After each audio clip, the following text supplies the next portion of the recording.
Salut tout le monde. La révélation et non pas la spéculation. En 1 Timothée chapitre 1 verset 4, qu'ils cessent de porter leur intérêt à des récits de pure invention, à des généalogies interminables, des préoccupations comme celle-ci font naître des spéculations au lieu de nous aider dans les responsabilités que Dieu nous confie dans l'œuvre de la foi. L'oxygène d'un suiveur réel de Christ est la révélation. Dieu révèle ses mystères à travers des visions et des rêves, et par le Saint-Esprit dans le fond des cœurs. Dans les Proverbes chapitre 29 verset 18 dit: quand il n'y a pas de révélation, le peuple est sans frein, heureux s'il observe la loi.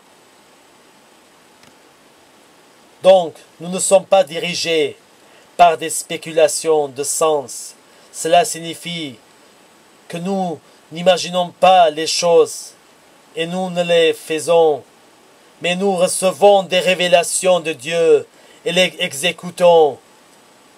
Dans 1 Timothée chapitre 4 verset 10, il est écrit: nous travaillons en effet et nous combattons parce que nous mettons notre espérance dans le Dieu vivant qui est le Sauveur et tous les hommes, principalement des croyants.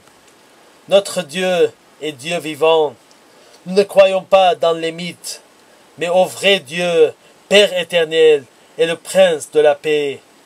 Donc, nous n'avons pas besoin d'ouvrir des livres ou de faire des spéculations pour connaître sa volonté. Nous écoutons sa voix et par sa révélation, nous le suivons. Si nous dépendons de la Bible et des livres, les révélations s'arrêtent. Dieu seul est un Dieu vivant. Il ne parle qu'à son peuple, uniquement par des paroles vivantes. Il le guide sur le chemin de la vie éternelle. Je vois mon ami Jésus tout le temps, mais je le vois par la révélation avec les yeux de mon esprit. Je peux affirmer que Jésus est réel. Psaume chapitre 115, versets 4 à 8. Leurs idoles sont de l'argent et de l'or. Ils sont l'ouvrage de la main des hommes. Ils ont une bouche et ne parlent point. Ils ont des yeux et ne voient point. Ils ont des oreilles et n'entendent point. Ils ont un nez et ne sentent point. Ils ont des mains et ne touchent point. Des pieds et ne marchent point. Ils ne produisent aucun son dans leur gosier. Ils leur rassemblent ceux qui les fabriquent, tout ce que se confie en elles. Donc, mes amis, si vous avez confiance dans les livres, ils sont des idoles et aussi de l'argent, la beauté et la gloire de ce monde, détruisent la révélation de Dieu. Celles-ci font naître des spéculations et mythes, que vous n'êtes pas à vivre la sainteté. Le plus important est que vous vivez la sainteté par la révélation du Seigneur Jésus. Il est vivant et en face de vous. Et si par la révélation vous êtes sauvés de péché, vous devez marcher dans le chemin étroit.